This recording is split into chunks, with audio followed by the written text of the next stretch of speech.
بسم اللہ الرحمن الرحیم۔ السلام علیکم۔ آج کی کہانی کا عنوان ہے رحم دل پری۔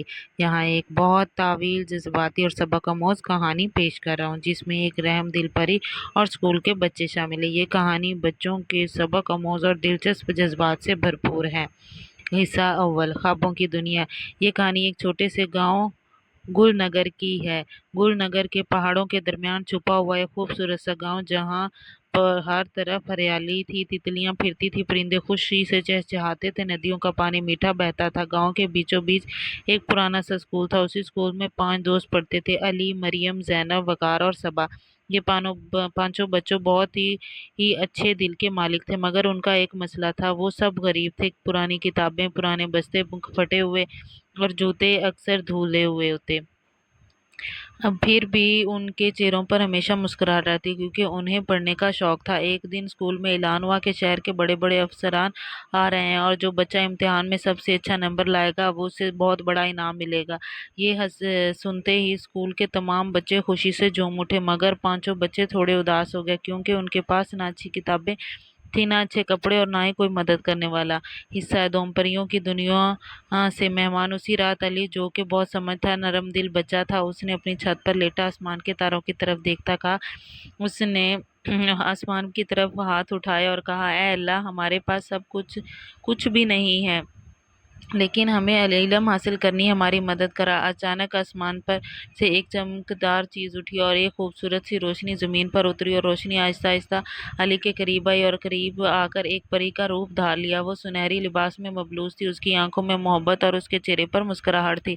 السلام علیکم علی، پری نے نرمی سے کہا۔ علی حیران رہ گیا۔ اس نے ہمت کر کے جواب دیا: وعلیکم السلام، آپ کون؟ پری نے مسکرا کر جواب دیا: میں ہوں رحم دل پری، مجھے آسمان سے بھیجا گیا ہے کیونکہ تم نے اللہ سے مدد مانگی۔ علی کی آنکھوں میں امید کی کرن جاگ اٹھی۔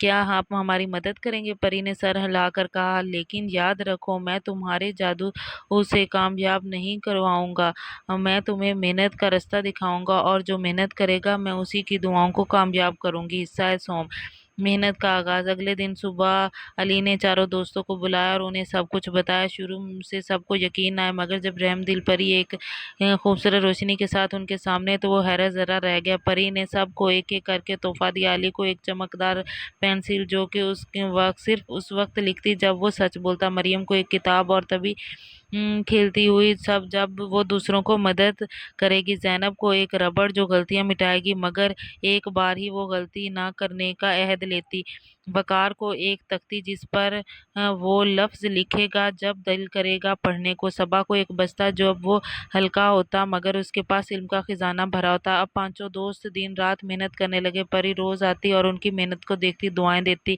امتحان کا دن، مہینے بھر بعد امتحان آ گیا۔ اسکول کے ہال میں سب بچے بیٹھے تھے، شہر کے افسران، اساتذہ اور گاؤں کے بزرگ بھی موجود تھے۔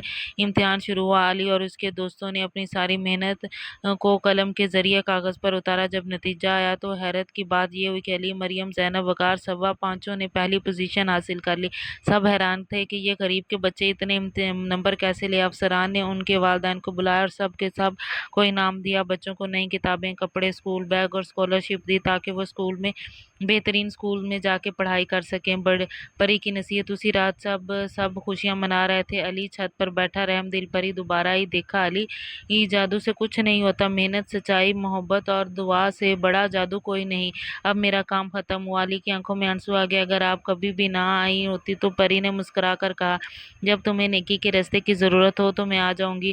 اب تم خود ایک چراغ بن چکے ہو جو دوسروں کو راستے روشن کرو گے۔ یہ کہہ کر یہ پری روشنی میں بدل گئی اور آسمان کی طرف چلے گی، جس کی دعائیں ان بچوں کے لیے ہمیشہ ثابت رہیں۔ محنت کرو، دوسروں کی مدد کرو، سچ بولو اور کبھی بھی کسی محنت سے گھبراؤ نہیں۔ اللہ پر یقین رکھو، دعا کو مت چھوڑو۔ علم سب سے بڑی طاقت ہے۔